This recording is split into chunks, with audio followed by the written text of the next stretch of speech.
Graças a paz, meus irmãos. Temos diante de nós um tema desafiador, mas ao mesmo tempo um tema maravilhoso. Por mais que ele possa causar estranheza e muitos tenham dificuldade de lidar com ele, é um tema que trata sobre Cristo e fala sobre salvação. Não podia deixar de ser maravilhoso, apesar de nem sempre compreensível. Abra sua Bíblia no Evangelho de João, capítulo 11.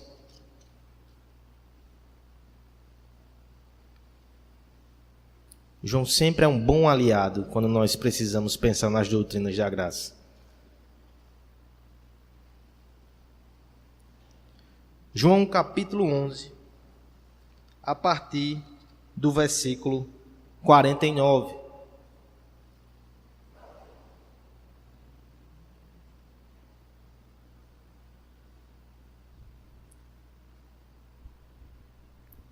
João capítulo 11, a partir do versículo 49, nos diz assim a palavra de Deus.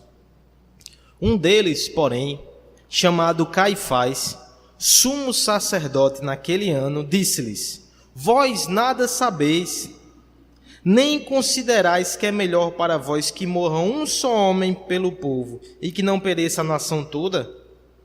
Mas ele não disse isso por si mesmo. Pelo contrário, sendo sumo sacerdote, naquele ano, profetizou que Jesus iria morrer pela nação, e não somente pela nação, mas também para reunir com um só povo os filhos de Deus que estavam dispersos. Meus irmãos, Caifás, ele era o sumo sacerdote na época de Jesus Cristo no seu ministério terreno. Esse homem não amava a Cristo. Esse homem não reconhecia Cristo como Messias, mas esse homem foi usado por Deus para falar uma profecia. No meio dos debates acalorados entre os fariseus, o que é que a gente faz com esse homem? Mata ele, mata os discípulos, faz uma confusão. Ele disse: olhe, não é melhor matar um só para que a nação se salve? Então a gente mata só ele. João vai dizer que da boca dele saiu uma profecia. E o versículo 53, que nós não lemos, diz que naquele dia os fariseus começaram a procurar uma oportunidade para matar Jesus Cristo, por causa daquilo que Caifás disse. Mas o que eu gostaria de chamar a sua atenção é que o inimigo de Cristo não era crente. Foi usado, inclusive, para levar Cristo à cruz do Calvário. Olha o que ele diz. Ele profetiza que Cristo vai morrer pelo seu povo. E João diz, não só aquele povo, mas o povo que está espalhado e perdido. Ainda assim morrer pelo povo dele. Deveria ser surpreendente. E é o fato de que, na boca de inimigos, essa verdade é colocada. E na boca de irmãos nossos, amigos, e talvez na sua, parece que sai uma faca da sua garganta para que você possa dizer: Cristo morreu pelo seu povo. Porque Cristo morreu só pelo seu povo. Expiação limitada. Por que é tão difícil falar sobre isso? O argumento dessa tarde, quase noite, é que é um problema que nós temos com o politicamente correto, e aqui eu entendo que eu estou fazendo um anacronismo. Essa palavra é recente. Ela não se aplica de forma literal ao início desse movimento, mas ela cai como uma luva e serve para explicar os movimentos do nosso coração.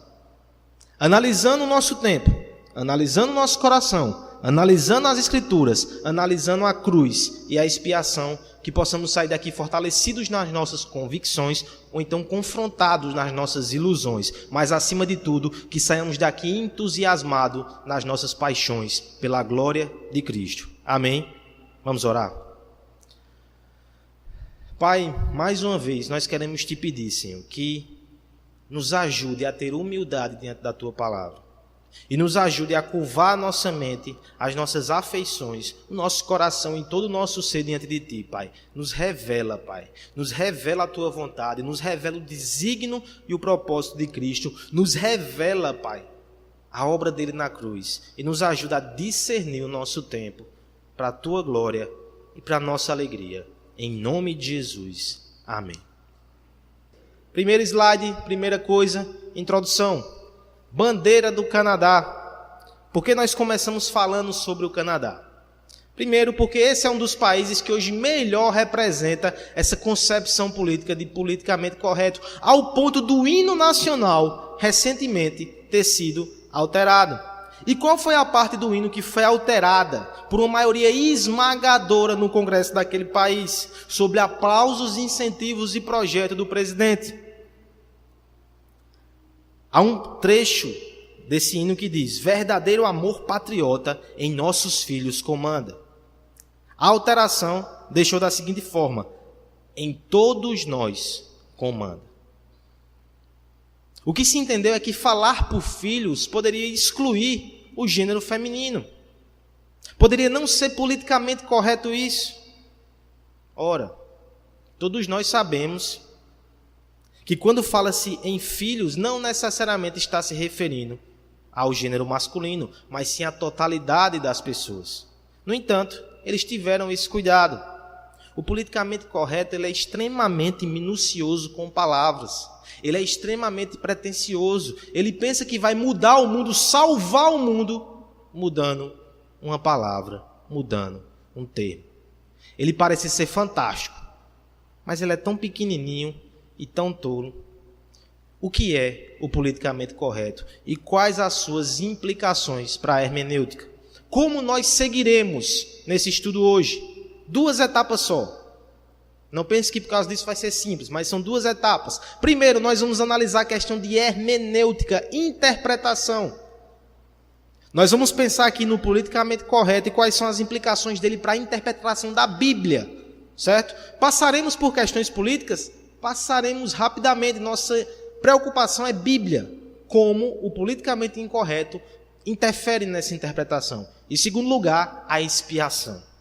Afinal de contas, a expiação de Cristo, a expiação descrita na Bíblia, é politicamente correta ou não? E não sendo, você vai ficar com ela ou não?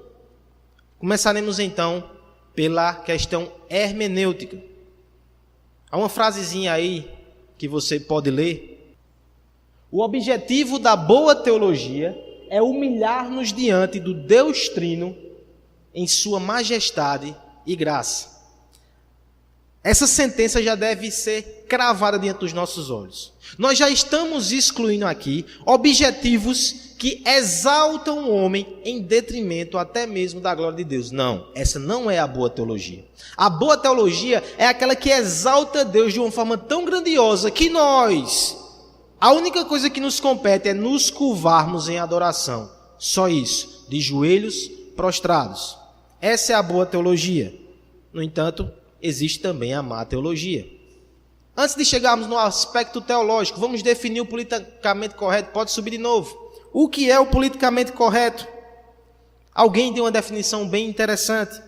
Este cidadão aí, que é psiquiatra e escritor inglês, ele disse: não é fácil definir o politicamente correto com precisão, mas é fácil de reconhecer quando ele está presente.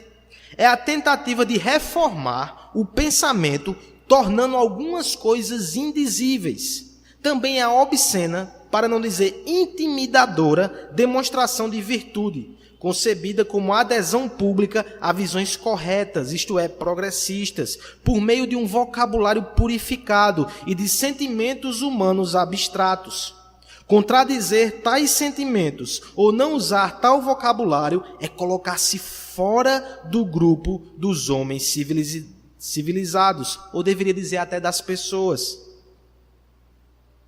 É um padrão de conduta e de fala, purificado, santificado.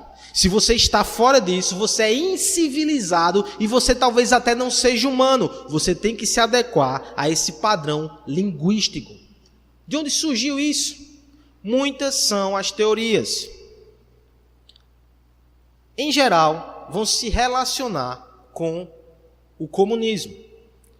Uma delas, a que mais se repete você fazendo uma pesquisa, diz respeito à época de Mao Tse-tung, lá na China, na Revolução Cultural, onde ele fazia uma filtragem daquilo que as pessoas podiam ou não podiam ler, não podiam escrever ou falar. O objetivo daquele homem era fazer uma reforma na mente das pessoas para fins político-ideológicos. E aí foi onde foi cunhado possivelmente essa expressão. Esse livro é politicamente correto? Pode ler. Se não é, será jogado na fogueira e você não vai ter acesso a isso. Essa música é politicamente correta? É. Então pode ter seu uso. Essa é uma possível origem do termo. Outros, como por exemplo um artigo muito recente que saiu, ele fala sobre a origem também na Guerra Fria, mesmo contexto. Um filtro, uma ditadura que cerca algumas liberdades individuais e você só pode consumir, você só pode ver, você só pode ouvir o que passa pelaquele filtro de politicamente correto. É interessante como isso de repente se desloca para o nosso contexto ocidental e para as nossas democracias. É o mesmo princípio. Existe uma elite, existe um pensamento geral, existe um sentimento que cerca todos nós e não é permitido que você sinta diferente, que você pense diferente, que você se expresse de forma diferente. Cesseia a nossa interpretação, restringe o nosso discurso. Esse é o aspecto político. Sociologicamente, aquele mesmo autor que citei antes, ele vai dizer o politicamente correto é muitas vezes a tentativa de tornar o sentimentalismo socialmente obrigatório ou aplicado por lei. Ele força, ele lhe segura, ele não impede, ele impede que você pense certas coisas. Do ponto de vista filosófico, ele traz algumas contradições absurdas que expõem o nosso tempo e as inconsistências dele. Por exemplo, como é que nós podemos falar numa sociedade relativista, pluralista, onde o próprio conceito de verdade é massacrado, é diminuído e de repente você chega e você não pode dizer isso, você não pode dizer aquilo, afasta esse discurso da via pública. Como? Por quê? E o pior, o critério para auferir se uma coisa é verdade ou não, não é a razão. Porque o homem pós-moderno, ele não acredita na razão. Não é a tradição, ele não gosta de tradição. Não são os pais, não é a religião, é puramente o eu e o que ele sente. Alguns vão chamar isso de sentimentalismo tóxico. Há uma sensibilidade exacerbada. E fora dessa sensibilidade, tudo é descartável. No fim, o grande homem pós-moderno, com seu politicamente correto, ele simplesmente é guiado pelo seu afeto, como fonte, como padrão e como régua da verdade. Ah, isso me ofende, então não diga se for verdade. O critério é a ofensa, o critério é o sentimento, é a forma com que eu recebo isso. Uma prova de como vivemos assim. É comum que se pense que ter uma opinião sobre o assunto, que é algo ativo, é mais importante do que qualquer informação sobre aquele assunto que é passivo. Que a veemência, ou seja, o meu sentimento, com que eu sustento a opinião, é mais importante do que os fatos e os conhecimentos em que ela se baseia. O nosso tempo é um tempo de emoções. Teologicamente, então, como isso afeta a interpretação da Bíblia? Nós não podemos ser ingênuos e achar que isso não afeta a interpretação da Bíblia. Pensando sobre interpretação, Richard Lynch certa vez disse que a teologia é como um diálogo. Mas veja só, nesse diálogo é Deus que fala e nós ouvimos. No máximo, nós colocamos as nossas perguntas de volta para Ele e Ele nos responde. Ele é a fonte de autoridade. No entanto, esse teólogo afirmou que a nossa grande tentação é não se calar e é falar. Nós vamos para Deus em busca de respostas. Mas a tentação é a gente ficar tão remoído, tão ansioso, que a gente não deixa que ele fale. E a gente é que começa a falar no lugar de Deus para Deus. O que Deus deveria dizer, como ele deveria agir. Teologia politicamente correta. Quem nunca passou por isso, que atire a primeira pedra. Quem nunca leu um texto e disse, eu acho que isso não devia estar aqui. Matança dos cananeus, lá em Josué, quem nunca pensou, isso não devia estar aqui. Só um exemplo. Talvez você está dizendo, Antigo Testamento é cheio dessas coisas, não é muito politicamente correto não. Então pense em Apocalipse. Cristo com as roupas todas sujas de sangue, porque pisoteou os seus inimigos. Isso também não é politicamente correto. Quando você se depara com essas questões, você se curva ou há um politicamente correto no seu coração que começa a bradar, não pode! Talvez haja no seu. No meu também. Traçando essas questões, então, vamos avançar e vamos pensar de forma mais geral como é que esse sentimento politicamente correto afeta a teologia. Para nós aqui nessa noite, eu dividi em 3 grupos de influência, em 3 momentos históricos. Do pior para o menos pior, certo? O pior deles está aí no nível 1. Nós falamos de liberalismo teológico. Essa foi a manifestação mais avassaladora, mais clara e mais notável daquilo que hoje entendemos por politicamente correto. Depois, nós temos as teologias inclusivistas, também são manifestações do politicamente correto. Claro que tem as suas gradações e variações. Veja que eu estou indo do pior e estou para o menos pior, mas é uma gradação. Por fim, nós temos as igrejas sensíveis. E essa aqui é a mais comum das manifestações.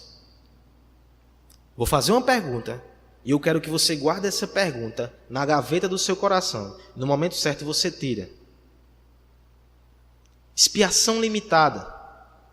Arminianismo. 1, 2 ou 3. Guarda, fecha, daqui a pouco a gente volta.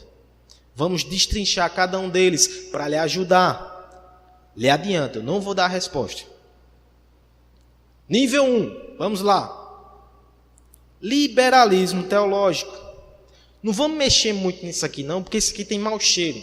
Mas nós precisamos entender. E eu só quero lhe mostrar que esse movimento que parecia ser revolucionário, livre, cabeça aberta, moderno, ele é fruto do seu tempo. E é um bocadinho de homens politicamente corretos que não tiveram coragem de fincar-se na verdade bíblica e desafiar o seu tempo. Muitas vezes, os caras mais mente abertas que você conhece, eles na verdade são os de mente mais fechada. Eles dizem para você pensar e abrir a sua cabeça, só que ele pensa igual a todos os outros militantes da faculdade, ou ele pensa igual a todos os outros desigrejados da internet. Liberalismo nos mostra isso. Não tem nada de diferente. É um bocado de cara dentro da igreja fazendo aquilo que os caras fora da igreja estão fazendo, para não ficar queimado com a turma. O pai do liberalismo é considerado esse homem aí, Schleiermacher. Ele é fruto do seu tempo, porque de um lado ele traz uma carga do iluminismo, do outro lado ele traz uma carga do romantismo alemão. O que é que ele traz do iluminismo? A pressuposição de que não existe sobrenatural, a pressuposição de que tudo se explica pelas relações entre os homens, a matéria é tudo o que há de fato. Essas são as pressuposições, a pressuposição que a ciência, que o método cartesiano explica tudo. E o que está fora disso é mito, é inverdade, é religião. Esses são os pressupostos iluministas que ele traz. Ao mesmo tempo, o seu lado romântico alemão traz a ideia de sentimento. Já que nossa religião ela não pode ser provada pelos fatos, nossa religião é muito mais uma demonstração dos sentimentos religiosos que nós temos, e isso é bom. Vamos trilhar esse caminho religioso, psicológico. Esse homem, ele foi o primeiro a tratar a religião não como um assunto que fala sobre Deus, mas um assunto que fala sobre de como os homens veem a Deus. A disciplina teológica, ela passa a ser psicologia, ela passa a ser ciência da religião. É o que nós encontramos ainda hoje em muitos cursos. Essa perspectiva, a religião na visão do homem. Você tem que descartar tudo que é sobrenatural. Você tem que descartar tudo que não pode ser explicado. E você vai ficar com esse arramedozinho aí. Meus irmãos, que nome podemos dar, se não politicamente correto? Ele não podia se indispor com seus colegas iluministas. Ele não podia levar esse fardo nas suas costas, da contracultura, de se opor ao pensamento do seu tempo. Ele se curva e vende isso como algo revolucionário. Compre quem quiser. Teve muita gente que comprou, inclusive um dos seus sucessores mais notáveis. No próximo slide nós teremos o nome desse cidadão, Adolf von Harnack. Inclusive, esse livro, o livro dele, O que é Cristianismo, está sendo publicado no Brasil esse ano. Adivinhe qual é a editora? Reflexões. A mesma que ele está publicando as obras de Armínio e publicou uma série de livros contra o calvinismo e contra a expiação limitada. Coincidência? No final você me diz, guarda na gaveta. Esse homem era um teólogo e historiador. E ele vai ainda mais fundo naquelas bases que haviam sido lançadas pelo liberalismo. Ele vai descartar algumas doutrinas dizendo o seguinte, que quando Cristo fundou o cristianismo, o seu discurso era um discurso ético, o reino de Deus contra as injustiças e contra as opressões. Ele não era legalista, mas ele tinha uma ética diferente. Ele não era ritualista, cerimonialista. Ele tinha uma ética do reino de Deus e só isso. São os seus seguidores, são os seus apóstolos que o envolvem em todo um aspecto lendário de Deus. Milagres, trindade, divindade de Cristo, tudo isso é coisa de seu João e seu Paulo. Juntaram-se e deram esse contorno todinho. E tem mais, ainda perderam a parte ética do reino. Viram uma mensagem que não tem mais reflexo político, virou só mito. Foi esse o contorno que esse homem deu. Portanto, você rejeita aqui nascimento virginal, milagres de Cristo, ressurreição, tira tudo isso. O que é que fica? Mensagens éticas do reino, a ideia de Deus como amor e como Pai. Como é parecido com as concepções que muitos têm. Perceba o ranço liberal, perceba o politicamente correto. Vamos avançar. Na esteira desse movimento, que defendeu que nós podemos interpretar a Bíblia subjetivamente, que nós podemos desconsiderar algumas coisas, que nós podemos até adaptar algumas coisas que não se encaixam, que não se explicam, que não se entendem no nosso contexto, nós temos uma série de microteologias. Cada grupo vai fazer a sua teologia para atender às suas necessidades. Essa é a segunda manifestação. Esse grupo aqui é muito heterogêneo. Então você vai ter pessoas que são extremamente liberais, como a turma anterior nega tudo, mas você vai ter pessoas que são inconsistentes. Eles não negam tudo, eles só são influenciados pelo liberalismo. Com isso, eu estou logo lhe advertindo, para que você possa entender que aqui existem gradações. Primeiro grupo, primeira demonstração, evangelho social. Esse grupo ele nasceu tão próximo ali do liberalismo, que a igreja americana, o fundamentalismo, por muito tempo, ela afastou-se das causas sociais por medo de misturar tudo. Essa não é a implicação necessária. O calvinismo clássico, o puritanismo, ele tinha as suas implicações sociais. O problema é que houve uma mistura muito grande através do evangelho social, que tinha uma hermenêutica politicamente correta, que interpretava as escrituras sobre os óculos do progressismo, do marxismo, onde o pobre é o alvo da redenção e o rico, ele é mau, a estrutura é mau, mas Cristo ele se assemelha com o pobre. Olha um caso concreto, como muitas vezes eles forçaram as escrituras para que coubesse dessa moldura que eles tinham no seu coração. As bem-aventuranças, elas se encontram em 2 apóstolos. Na verdade, 2 escritores bíblicos. Porque um deles é apóstolo Mateus e o outro é Lucas. Mateus, ele tem um relato mais completo. Mateus 5, versículo 3 diz: bem-aventurados pobres de espírito. Lucas, por sua vez, ele diz que bem-aventurados são os pobres, porque de vocês é o reino de Deus. Perceba que tirar o de espírito faz toda a diferença.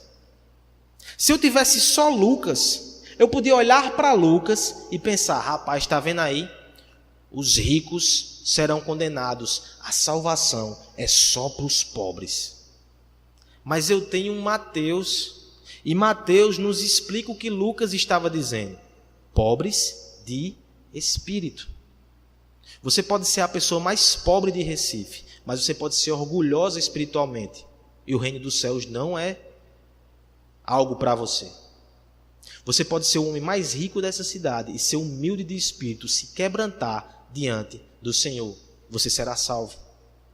Mas esses homens, muitos deles argumentavam que Lucas tinha um ensinamento de Cristo nas suas mãos, e Mateus deturpou e espiritualizou por causa de conveniências políticas.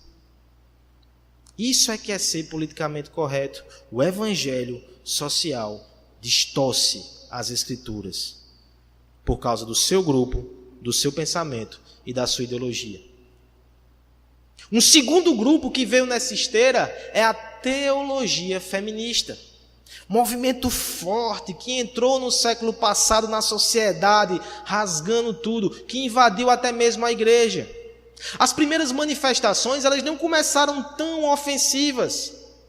Começou com um grupo de mulheres estudando as escrituras e destacando os textos que falavam sobre elas, mas começaram a dar uma ênfase exagerada, começaram a olhar com óculos politicamente corretos, que atendiam os seus anseios e o anseio do seu grupo, o anseio da sua ideologia. Pouco tempo depois, nós vamos ter manifestações como a substituição do nome de Deus por ela. A afirmação é que Deus não tem gênero. Portanto, nós podemos simplesmente chamar ele de ela.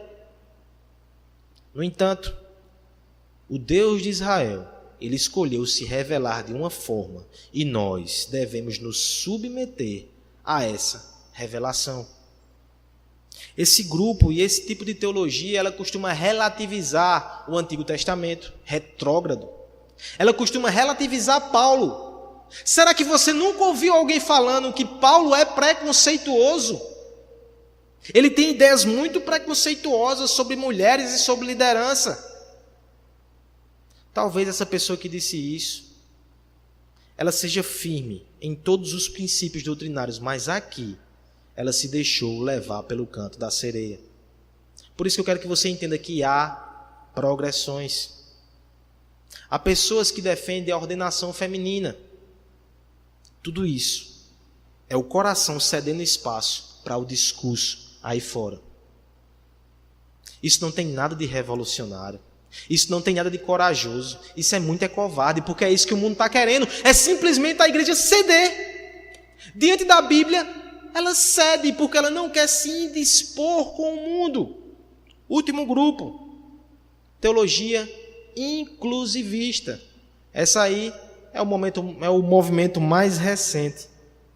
Nem por isso também não é o movimento que está mais firme ainda. Deixa eu tentar explicar melhor. Ainda nós não temos uma manifestação tão forte dessa teologia no nosso meio. Ela está com um grupinho muito radical ainda. Mas não se engane, se você der espaço, isso se alastra. Porque a pressão aí fora é gigantesca. Essa teologia vai afirmar que Deus é amor, portanto, ele é inclusivista. É o amor que Deus aceita. Ele não vai se importar com outras questões menores, o que importa é o amor. Vai dizer que Levítico e suas disposições contrárias ao homossexualismo é simplesmente porque nas práticas homossexuais dos povos vizinhos de Israel havia paganismo. O problema é só o paganismo. Tirou o paganismo, pode ficar lá com suas outras práticas. Eles também vão acusar Paulo. E eles vão insinuar, inclusive, que Davi e Jonatas eram amigos demais e vão fazer insinuações até mesmo sobre Cristo e o apóstolo João. Esse Cristo que eles dizem que sequer condenou nenhum homossexual, ele não falou sobre isso. Sempre que você tenta colocar Cristo contra os apóstolos, colocar Cristo contra o resto das Escrituras, isso é liberalismo. Porque o mesmo Cristo que pregou enquanto esteve aqui é o mesmo Cristo que fala por meio dos seus apóstolos. Porque ele diz: o Espírito Santo vai vir e ele vai vos lembrar tudo que eu ensinei. O que Paulo fala, o que João fala, o que Pedro fala e que ficou registrado nas Escrituras é palavra de Cristo. Essas teologias, elas forçam a porta, elas tentam entrar, são manifestações do politicamente correto. Terceiro e último grupo, nível 3. Esse aqui, teoricamente, é ortodoxo. Ele não vai negar nenhuma doutrina fundamental, mas ele simplesmente vai evitar falar sobre elas. Ora, por que falar sobre ira de Deus? Por que falar sobre pecado? Por que falar sobre condenação, juízo e inferno? Esse tipo de mensagem, ela pode ser encostada. Nós temos outras coisas mais interessantes para pregar, para falar, nós temos outras ênfases para dar na igreja. É uma igreja sensível demais, que não nega as verdades, mas que cede, que se acovarda diante delas. Também é politicamente correto. Asterisco. Não estou advogando aqui truculência. Você é bruto. Você gosta de chocar as pessoas. Isso também não está correto. Mas você precisa falar o Evangelho. E o Evangelho vai ter palavras duras e também vai ter esperança e salvação. Tudo isso precisa estar no nosso discurso. Nós não podemos omitir uma coisa e nem outra. Certa vez alguém disse: não deixe um homem pregar se ele não gosta de dizer verdades duras. Podemos concordar com isso. Mas ele continua: também não deixe um homem pregar se ele gosta de dizer verdades duras. Ele tem que dizer verdades duras porque é necessário. Mas ele nem pode se acovardar, nem pode ter prazer nisso. E às vezes nós temos prazer em ser duros. Isso também não é cristianismo. Olha o que John Stott vai dizer para fechar essa questão de contextualização. É bom apresentar Jesus sobre a melhor das luzes para recomendar ao mundo. Mas não é bom, para tanto, eliminar do retrato tudo que pode ofender, inclusive a ofensa da cruz. É importante você querer apresentar Jesus usando as pontes que a sociedade lhe dá, que as pessoas lhe dão. Você usa aquilo para apresentar o Evangelho. Isso não é ruim. O que é ruim é quando você tira coisas essenciais porque você acha que vai ofender. John MacArthur diz: as pessoas passam a vida toda ofendendo a Deus. Por que não deixar que o Evangelho as ofenda um dia? Igrejas sensíveis são igrejas politicamente corretas.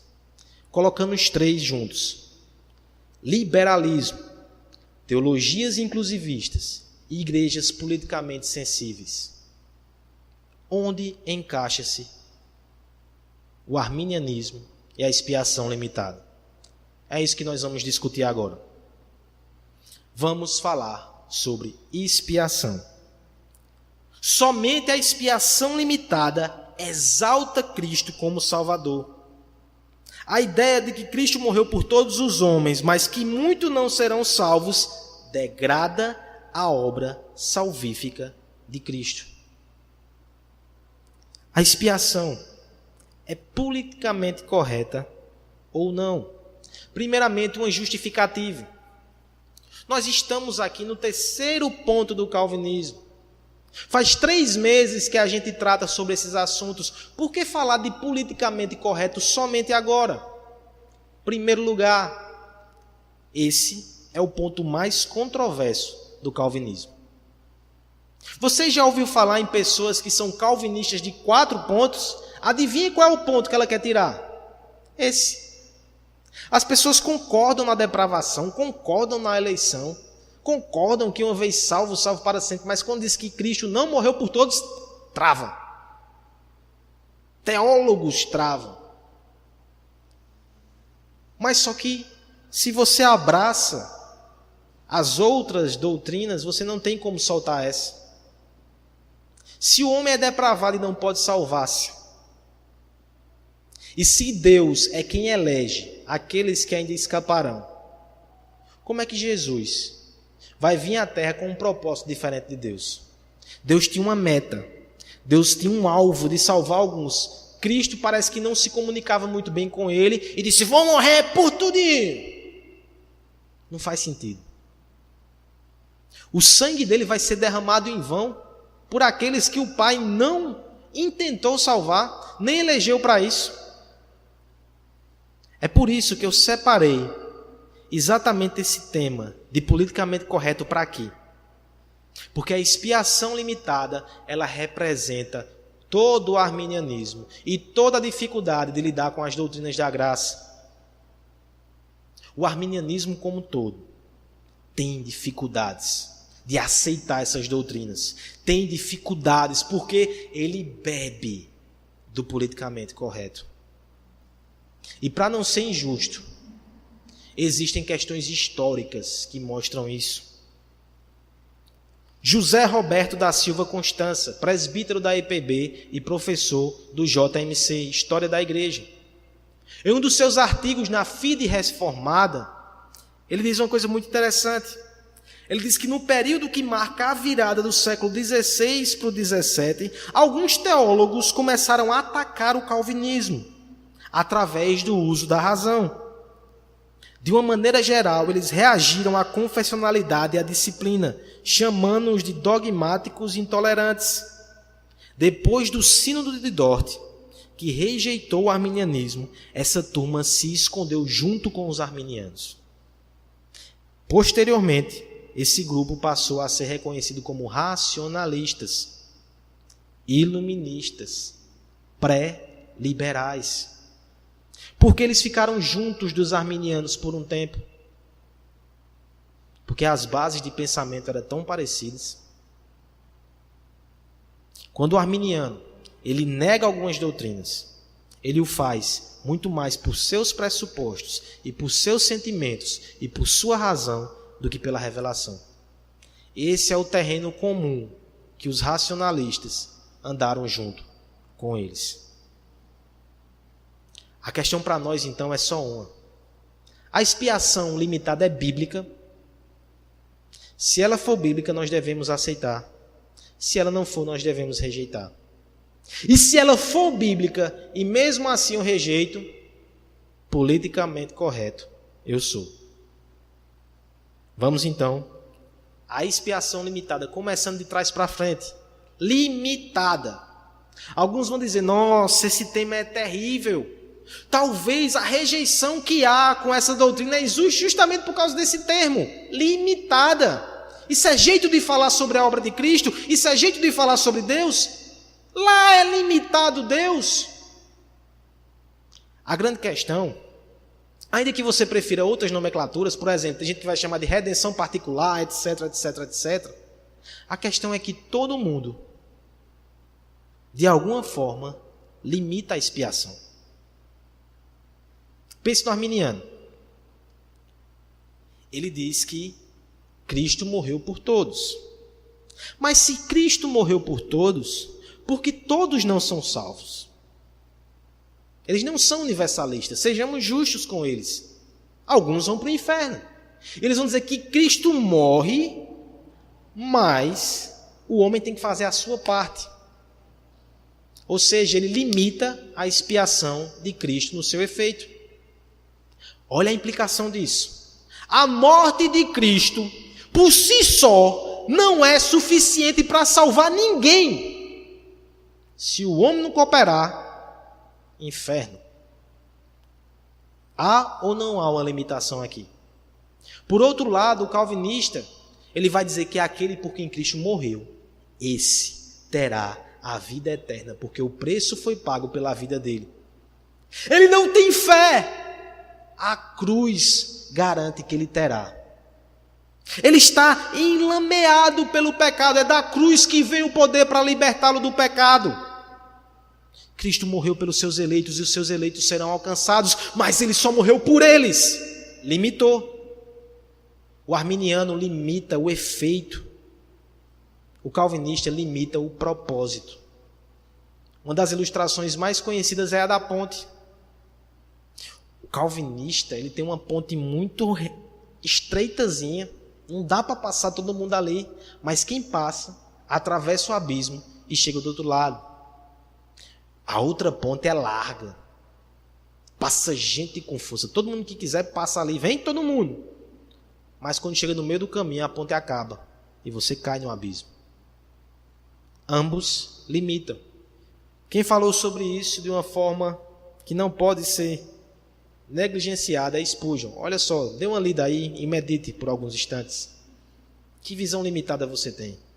Ele diz assim: frequentemente dizem que nós limitamos a expiação realizada por Cristo, porque asseveramos que Cristo não efetuou expiação por todos, ou que todos os homens não serão salvos.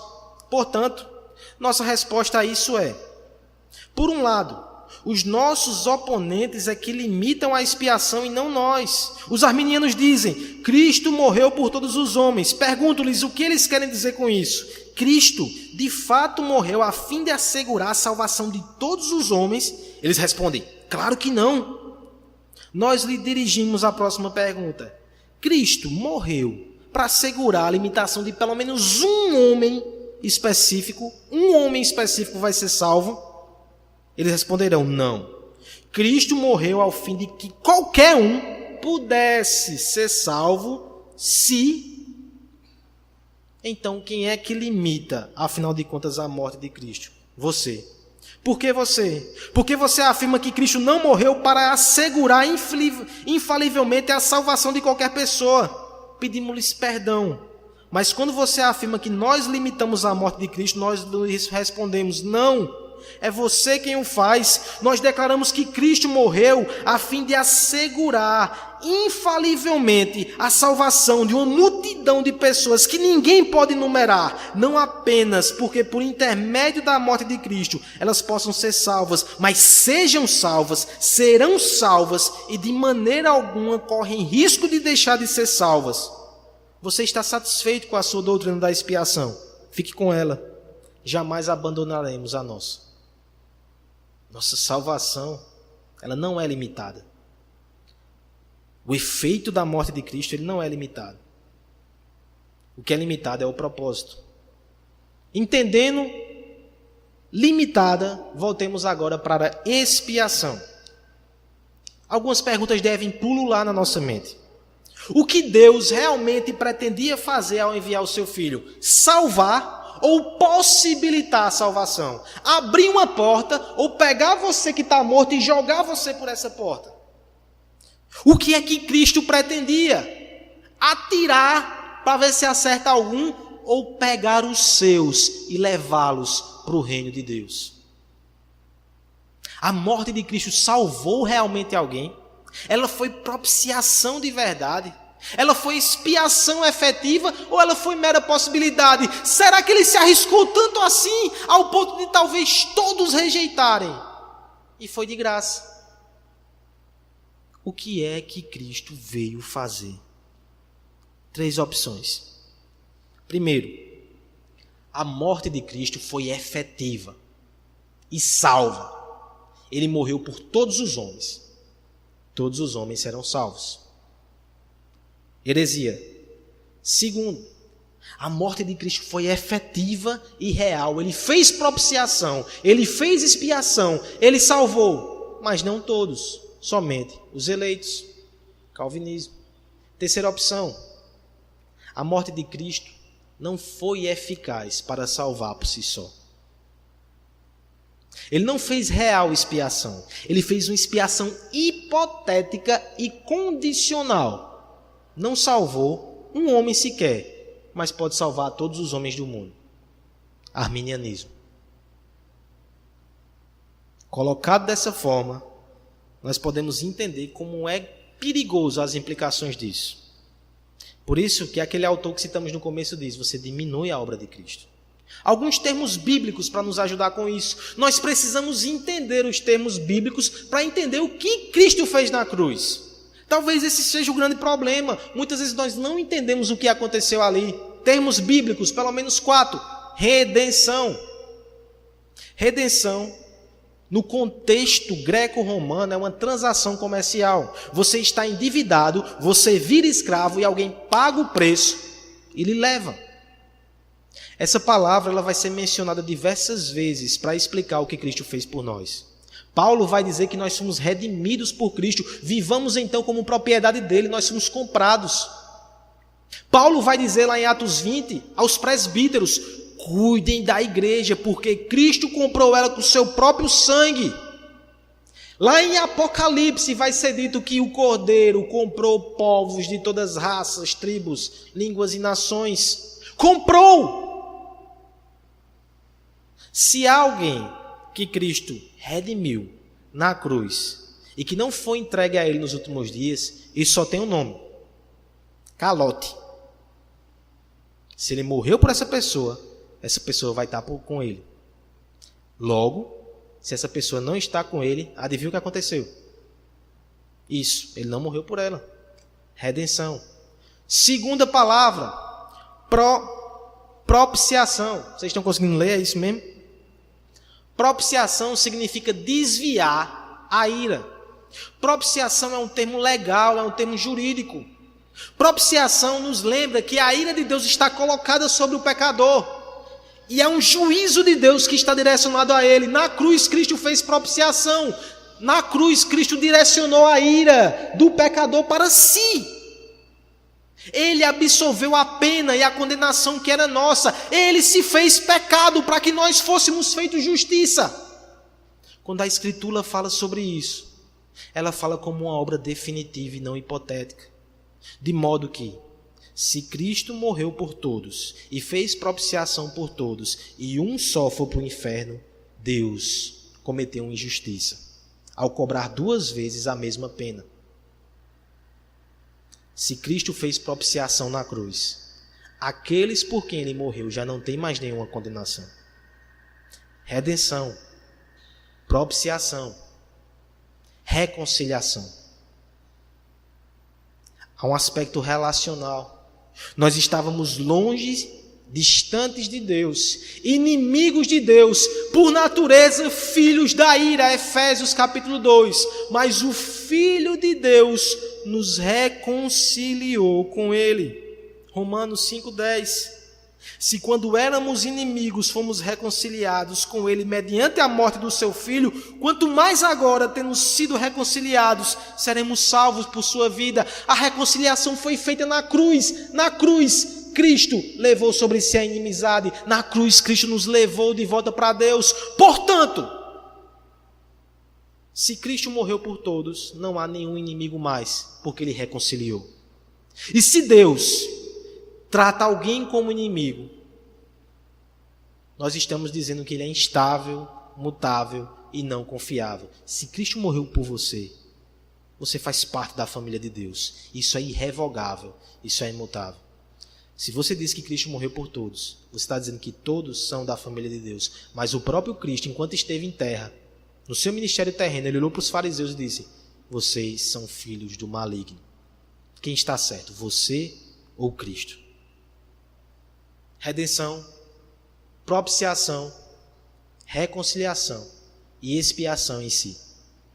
Expiação é o termo que tem uma conexão maior com o Antigo Testamento.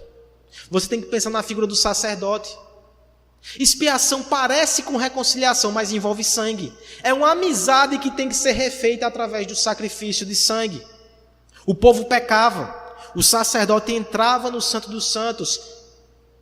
2 animais, uma vez por ano. Um deles receberia a culpa do pecado e seria soltado no deserto, bode expiatório. O outro seria sacrificado e o seu sangue seria derramado no altar para dizer que o sangue torna Deus propício. O sangue afasta a ira. O Senhor, em Hebreus, vai nos dizer que Cristo é o nosso sacerdote. E assim como o sacerdote, ele entrava no Santo dos Santos com as 12 tribos de Israel, esculpida, e o nome de cada tribo, e intercedia por eles, e os representava. Assim, Cristo, quando vai na cruz, ele leva nomes. Não é genérico, não é abstrato, é extremamente pessoal. Cristo é o nosso sacerdote. Ele não é das pessoas de forma indiscriminada. Ele é o sacerdote do seu povo. Lembre-se da oração sacerdotal, João capítulo 17. Eu oro por eles e não pelo mundo. Cristo não ora pelo mundo todo. Ele ora pelos que são seus. Se ele não ora, como é que ele morre? Termos bíblicos já foram analisados. Agora vamos a textos que positivamente nos mostram essa verdade. Não são poucos. Isaías 53, do versículo 8 ao 11, a promessa do servo sofredor. Se você não crê nessa doutrina, como é que você lida com um texto como esse, onde a obra de Cristo é pré-enunciada em termos muito calvinistas? Com julgamento opressivo ele foi levado. Versículo 8. E quem pode falar dos seus descendentes? Ele foi eliminado da terra dos viventes. Por causa da transgressão do meu povo, ele foi golpeado. Foi dado num túmulo com os ímpios e com os ricos em sua morte, embora não tivesse cometido qualquer violência, nem houvesse qualquer mentira em sua boca. Contudo, foi da vontade do Senhor esmagá-lo e fazê-lo sofrer. E embora o Senhor faça da vida dele uma oferta pela culpa, ele verá a sua prole e prolongará os seus dias, e a vontade do Senhor prosperará em suas mãos. O autor de Hebreus vai dizer que Cristo olhava para a alegria que estava proposta e seguia no caminho da cruz. E essa alegria era o seu povo salvo e remido. Quando Cristo estiver na glória e nós estivermos com Ele lá desfrutando desse momento, não vai faltar um. O seu penoso trabalho vai ter o resultado mais efetivo que podia ter. Ele vai salvar todos a quem Ele amou e por quem Ele morreu. Último versículo. Depois do sofrimento da sua alma, ele verá a luz e ficará satisfeito.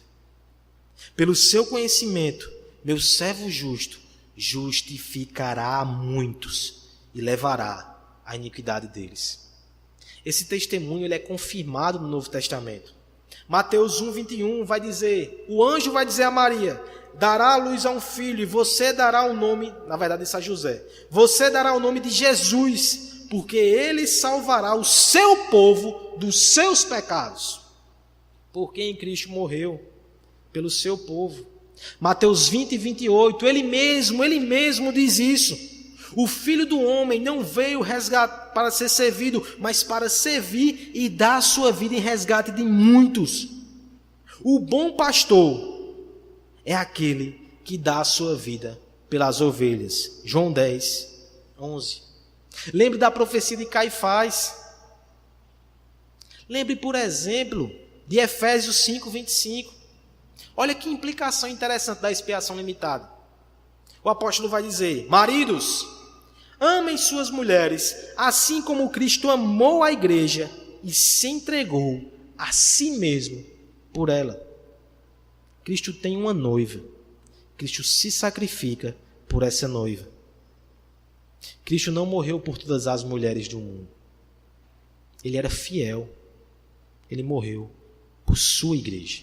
Ele morreu por seu povo. Temos alguns textos, por fim, que apresentam para nós algumas dificuldades. Tem dificuldades que não vão estar nem em textos, é uma dificuldade do próprio coração. Há um livro de John Owen, chamado A Morte da Morte na Morte de Cristo. É todo sobre esse assunto. E uma das objeções que ele trata, de forma muito interessante, é exatamente essa. Alguns vão dizer: se Cristo morreu por todos, como é que alguns se perdem? Ele vai traçar o seguinte argumento: Cristo morreu por todos os pecados, ou Cristo morreu somente por alguns pecados? 3 hipóteses de novo. Primeiro, Cristo morreu por todos os pecados de todos os homens. Todo mundo salvo. Segundo, Cristo morreu por todos os pecados de alguns homens. Ou então, Cristo morreu por uma parte dos pecados de todos os homens. Você conhece alguém que pensa na primeira hipótese, Cristo morreu por todos os pecados de todos os homens? Ele é um herege. Mas se você pensa na segunda hipótese, que Cristo morreu por alguns pecados de todos os homens, e compete aos homens morrer pelo resto dos seus pecados, ele é católico. É isso que a Igreja Católica diz. O arminiano não crê nisso. O arminiano crê que Cristo morreu pelos seus pecados. Aí a pergunta que John Owen vai fazer: se ele morreu então por todos os seus pecados, e morreu por todos os pecados de todo mundo, por que nem todos são salvos? A resposta vai ser automática: incredulidade. Isso é verdade, concordo. É a incredulidade que leva a pessoa para o inferno. Mas incredulidade não é pecado? Se Cristo morreu por todos os pecados, ele morreu inclusive pela incredulidade. A questão é que Cristo não morreu por todos os pecados de todos os homens. Os seus eleitos, sim. Ele morre até pela incredulidade deles. Eu não cria. Eu por mim mesmo não queria crer. Eu não criei na cruz para ter a salvação. Foi a cruz que me conquistou antes que eu cresce. É da cruz que emana o poder para se arrepender, que emana o poder para crer. É a cruz que liberta. Não sou eu que destravo a cruz. Não é assim que funciona. Nós só cremos por causa da cruz. E não é porque nós cremos que a cruz faz efeito. É porque ele morreu por nós. Essa objeção deve cair por terra. Alguns textos que têm objeção nós podemos dividir em 3 grandes grupos. Sim, textos que nós precisamos compreender. Por exemplo, existem passagens na Bíblia que diz que Deus deseja que todos se salvem. Mais famosa delas, talvez, 1 Timóteo 2, 3 e 4. Isso é bom e agradável perante Deus, nosso Salvador, que deseja que todos os homens sejam salvos e cheguem ao conhecimento da verdade. O contexto maior desse texto é Paulo escrevendo a uma igreja que está sendo perseguida pelas autoridades. E no início do capítulo 2 ele diz: ore por todos, príncipes, governantes, reis, autoridades, orem por aqueles que lhe perseguem. Talvez o ímpeto no coração da igreja diz: orar por quê? Para Deus mandar fogo do céu? Orem, porque Deus deseja que todos se convertam. Todos aqui. É todos sem exceção? Ou todos? É todos sem distinção? É uma pergunta simples que você precisa fazer. É todos sem exceção? Então Deus vai salvar cada um do mundo. Ou é todos sem distinção? Homem, mulher, governador, pobre, rico, perseguidor, assassino, qualquer um que ele quiser salvar. Por isso, ore por todos, Timóteo. Quando você vê um todo de novo na sua frente, faça essa pergunta: é sem exceção ou é sem distinção? 2 Pedro 3,9: o Senhor não demora em cumprir a sua promessa, como julgam alguns. Pelo contrário, Ele é paciente com vocês, não querendo que ninguém pereça, mas que todos cheguem ao arrependimento. Olha aí, ó. Ele quer que todos se arrependam. A última sentença é interpretada pelo anterior. Ele está sendo paciente com vocês, porque Ele quer que todos se arrependam. Para quem Ele está falando? Para o povo dele. A própria frase demonstra a limitação. Nós não podemos se espantar sempre que chegamos num texto que diz todos, ou que diz mundo. Segunda hipótese: pessoas por quem Cristo morreu e que aparentemente se perderam. Os textos que são usados para isso também precisam de uma explicação. Romanos 14,15: se o teu irmão está entristecido devido ao que você come, você já não está agindo por amor. Por causa da sua comida, não destrua seu irmão por quem Cristo morreu. Você não precisa ser um expert em interpretação bíblica para entender que aqui Paulo está argumentando e ele está usando uma figura de linguagem muito pesada para comover o coração dos irmãos e chamá-los à consciência. Cristo morreu por ele, ame-o. Abra mão da sua liberdade, não escandalize ele, você vai destruir essa vida. Só isso. Não está falando em perder a salvação. Não está falando nem em destruir ele de verdade. Perceba o que o apóstolo está querendo dizer. Hebreus, ele tem uma série de passagens complicadas nesse sentido. Uma delas, Hebreus 10, 26 ao 27.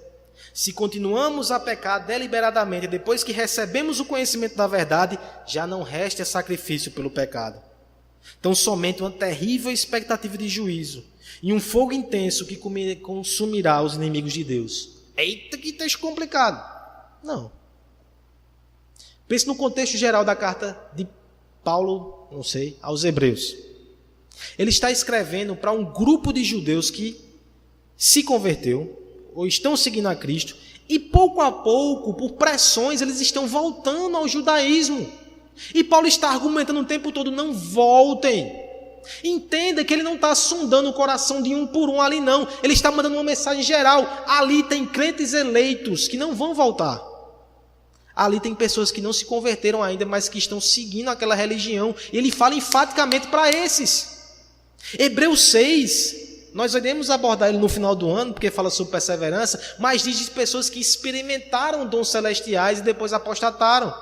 Ora, se você está aqui na igreja, se você toma a ceia, se você ouve a palavra de Deus e você não é um convertido, você experimentou dons celestiais. Pense nessas pessoas aqui. Ele está dizendo: olha, se você conheceu a verdade, não necessariamente você foi transformado por ela. Você conheceu na sua mente. Você entendeu o que o pastor pregou aqui. Para você não adianta sacrifício não, viu? Você vai voltar para o judaísmo e vai querer sacrificar de novo. Pode matar os animais do planeta Terra todinho. Para você não tem mais o que fazer. Porque você entendeu e você rejeitou. Você se apartou de Jesus Cristo. E sem Jesus Cristo não tem sacrifício que chegue. Ele está falando do sacrifício de animais aqui. E não do sacrifício de Jesus em favor dessa pessoa. Enfim, cada texto merece a sua devida compreensão. Você só não pode tirar conclusões rápidas. A Bíblia não é contraditória. Nós é que somos. Por fim, mundo. Existem sim textos que falam sobre Cristo morrendo pelo mundo. Mas se nós formos bem honestos, nós sabemos que mundo nem sempre quer dizer a mesma coisa. Porque o mesmo João que diz que Cristo morreu pelo mundo é o mesmo João que diz que o mundo rejeitou. O mesmo João que diz que João Batista fala: eis o Cordeiro de Deus que tira o pecado do mundo, é o mesmo que vai retratar Cristo na oração sacerdotal dizendo que não ora pelo mundo. Os evangelhos, existem momentos que Os apóstolos dizem que e todo mundo seguiu Jesus. Eu não segui a lei. Os chineses não seguiram Jesus. Ele fala mundo para se referir a uma totalidade de pessoas. Paulo vai dizer que o evangelho alcançou o mundo. Ora, o evangelho só chegou no Brasil muito depois de Paulo. Mundo tem vários significados. E muitas vezes compreender o que é o mundo da passagem já resolve todos os problemas. Um dos textos mais usados para a gente encerrar, João 3,16. Porque Deus amou o mundo de tal maneira que deu seu Filho unigênito para todo aquele que nele crê, não pereça, mas tenha a vida eterna. A própria construção da frase já diz que é aquele que nele crê. Só que na língua original isso fica tão forte e escancarado. Aquele que nele crê. Piston. Aquele que nele crê traduz da seguinte forma: aquele que crendo. Aquele que crendo. O crente. Esse é o original. Cristo morreu pelo crente. João 3,16. Talvez seja um dos mais fortes textos para mostrar que Cristo morreu pela sua igreja, e não o contrário. Diante disso, expiação limitada é uma manifestação do politicamente correto.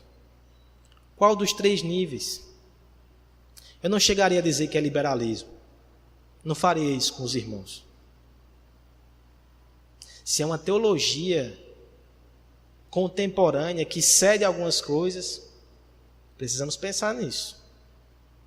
No mínimo, é uma teologia sensível, que evita dizer algumas coisas que o fere e que vai ferir o mundo. É politicamente correto. Diante disso, entendendo que ela é bíblica, se nós entendemos e se você entendeu, não a julgue pela sua razão. Humilhe a sua razão. Não a julgue pelos seus sentimentos. Eles não são confiáveis. Não tema o que os homens vão pensar, porque é só essa mensagem que salva os homens. Não importa o que eles pensam, importa o que eles se rendam. E ao mesmo tempo eu gostaria de lhe desafiar a olhar para essa expiação como uma obra de arte. E como é que você olha para uma obra de arte? Não estou falando aqui da exposição do Santander. Uma obra de arte de verdade. C.S. Lewis diz que a gente olha para a obra de arte da seguinte forma: precisamos observar e continuar observando, até termos certeza que vimos exatamente o que está ali. Sentamo-nos diante do quadro para que ele faça alguma coisa em nós, não para fazermos alguma coisa com ele. A primeira exigência que qualquer obra de arte nos impõe é o autoabandono. Veja, ouça, receba, fique fora do caminho. Não importa o que você pensa, não importa o que você quer, não importa o que você sente, importa o que Cristo fez. Sente e veja. Pegue os termos bíblicos, pegue os textos bíblicos, peça humildade e aceite pela fé a verdade do Evangelho. Não questione, não contenda, não rejeite. Olhe da forma certa. Será que você tem olhado da forma certa? Vou concluir com uma frase de Joel Bick que nos mostra qual é a forma certa de olhar para a expiação limitada. O calvinista ensina que a salvação é certa para todo homem, mulher, adolescente, rapaz ou moça que vem ao Senhor Jesus Cristo. Ninguém será lançado fora. O calvinista diz: em sua expiação, Jesus erigiu, por causa da profunda depravação que eu tenho, uma ponte que me conduz a Deus e ao céu, e por enviar o seu Espírito, trará a glória cada pecador em favor do qual a ponte foi erigida. Essa afirmação é a essência do Evangelho. Deus não falhará em reunir cada um dos seus eleitos. Não haverá assentos vazios no céu. Essa é a expiação bíblica. Essa é a expiação que você crê. Seja bíblico e não politicamente correto. Vamos curvar nossas cabeças. Te louvamos, Senhor, e te agradecemos pela tua palavra, porque ela nos revela quem tu és. Ela nos revela o que Cristo fez, Senhor. Nós deveremos nos envergonhar por resistir a essa mensagem. Que o mundo resista. Eles são loucos e estão mortos. Mas que nós, salvos e redimidos, ainda tenhamos a ousadia de ficar resistindo à tua verdade, Senhor. Nos humilha quem somos nós. Nos humilha, nos quebranta e exalta o teu nome e exalta o Evangelho de Jesus Cristo. Nos conforta também na certeza de que a obra de Cristo foi completa. Quando eu olhar para o meu coração pecaminoso, quando eu olhar para a minha mente cheia de dúvidas, quando eu olhar para os meus pés que tropeçam, eu não devo entrar em desespero. Eu devo olhar para Cristo, porque Ele não perderá nenhum daqueles por quem Ele morreu. Nós estaremos com Ele, por causa dEle, para a glória dEle, por toda a eternidade. No nome dEle que nós oramos. Amém.